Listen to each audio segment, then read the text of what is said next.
Les mauvaises herbes sur les exploitations, c'est un problème important dans deux domaines. Alors c'est un problème majeur pour tous ceux qui sont en agriculture biologique, c'est vraiment le verrou technique le plus difficile à résoudre. Et puis pour ce qui concerne ceux qui sont en agriculture conventionnelle, l'élément un peu nouveau ces dernières années, c'est qu'on assiste à la résistance de nombreux herbicides et les adventices deviennent un problème important dans les systèmes grandes cultures en conventionnel qui amène même à remettre en cause les systèmes techniques actuels.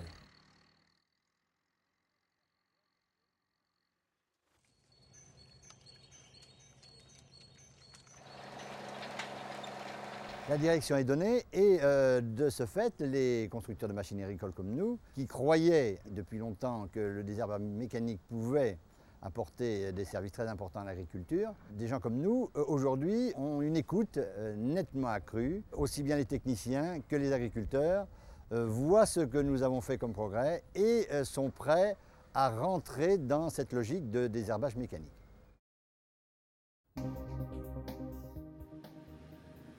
L'itinéraire cultural sur céréales, chez nous, nous faisons du blé, de l'orge, de l'avoine nue, principalement. Il commence par plusieurs déchaumages successifs. Ensuite vient le labour, qui a été remplacé depuis 2 ans par un chisel. Ensuite vient le semis, donc en combiné, herse rotative plus semoir. Donc à écartement standard, on sème à 17 cm.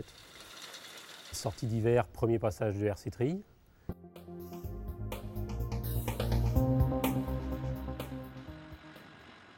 Quand on fait du désherbage mécanique, on vise le contrôle des adventices, certes, mais en même temps, on intervient sur le sol à travers différentes composantes du sol, composantes physiques, composantes chimiques, composantes biologiques.